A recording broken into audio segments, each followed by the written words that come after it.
Hello friends, it's story time with Teacher Julian. Today's book, The Mitten.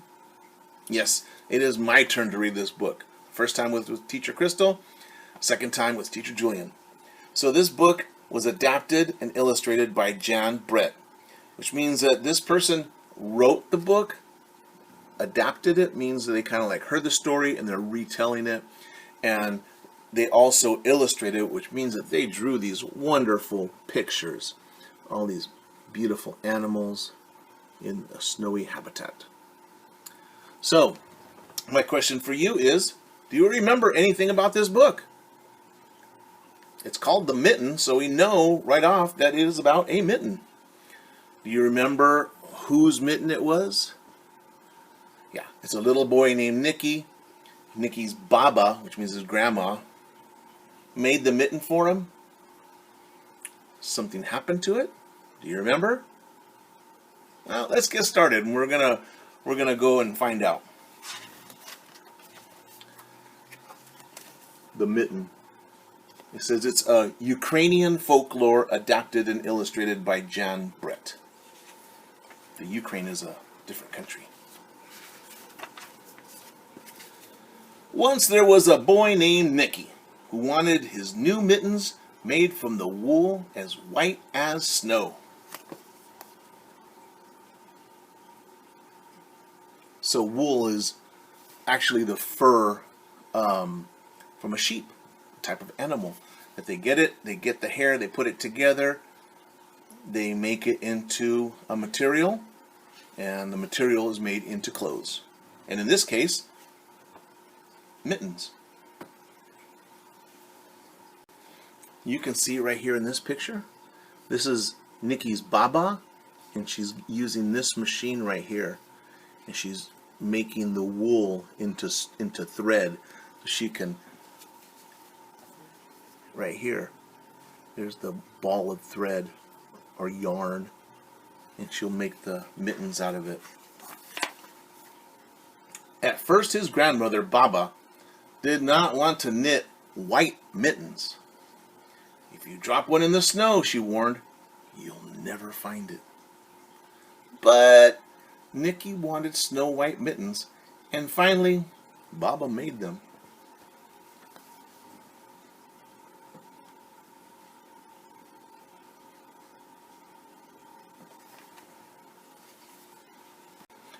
After she finished, she said, "When you come home, first I will look to see if you are safe and sound. But then I will look to see if you still have your snow white mittens."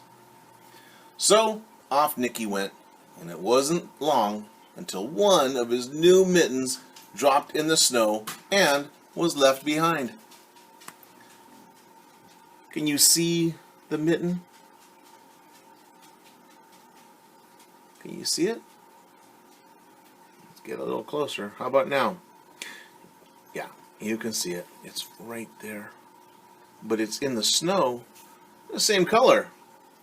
Is that a good idea, to have white mittens in the snow? Let's find out. A mole, tired from tunneling along, discovered the mitten and burrowed inside. It was cozy and warm, and just the right size, so he decided to stay. You see? There he is right there.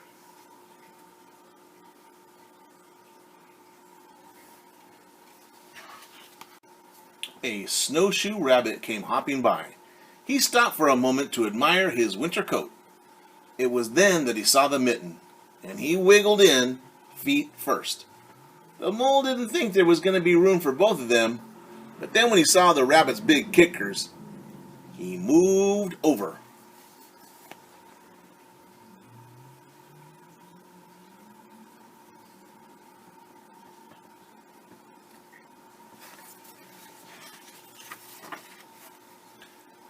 Next, a hedgehog came snuffling along. Having spent the day looking under wet leaves for things to eat, he decided to move into the mitten and warm himself. The mole and the rabbit were bumped and jostled. But not being ones to argue with someone covered in prickles, they made room.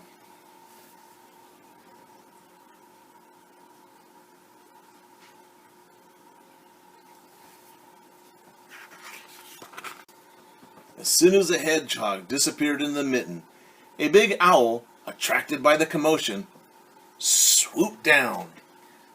When he decided to move in also, the mole, the rabbit, and the hedgehog grumbled. But when they saw the owl's glinty talons, they quickly let him in.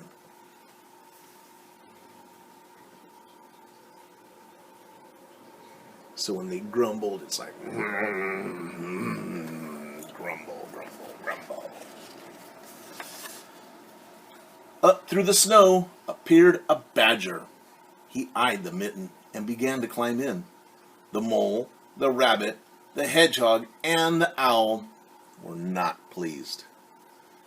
There was no room left, but when they saw his diggers, they gave him the thumb.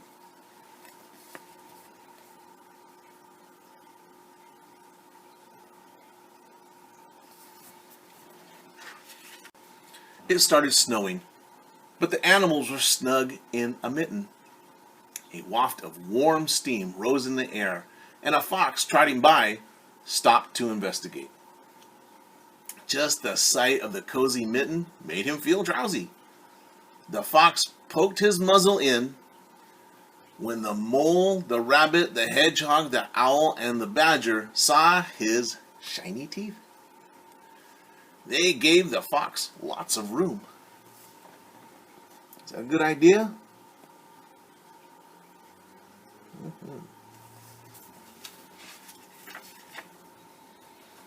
A great bear lumbered by. He spied the mitten, all plumped up. Not being one to be left out in the cold, he began to nose his way in. The animals were packed in as tightly as they could. But what animal would argue with a bear? The mitten swelled and stretched. It was pulled and bulged to many times its size. But Baba's good knitting held fast.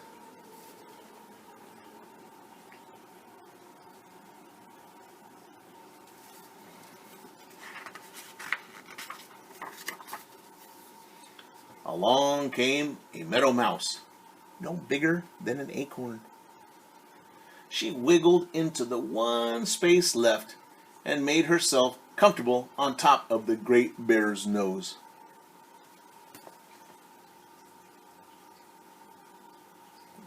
See them all squished in there?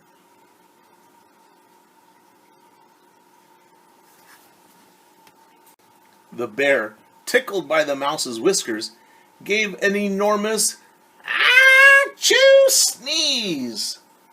The force of the sneeze shot the mitten up into the sky and scattered the animals in all directions.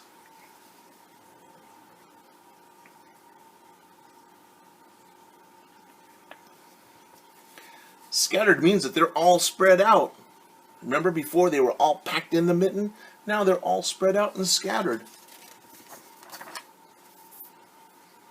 On his way home, Nicki saw a white shape in the distance. It was the lost mitten, silhouetted against the blue sky.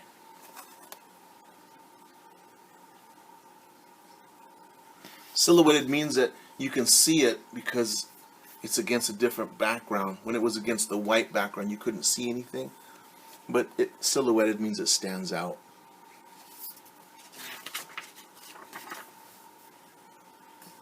As he ran to catch his snow-white mittens, he saw Baba's face in the window. First, she looked to see if he was safe and sound. Second, she saw that he had his new mittens.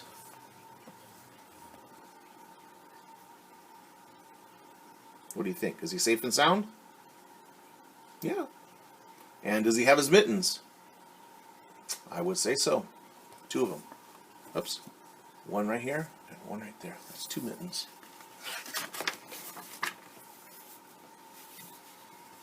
The end.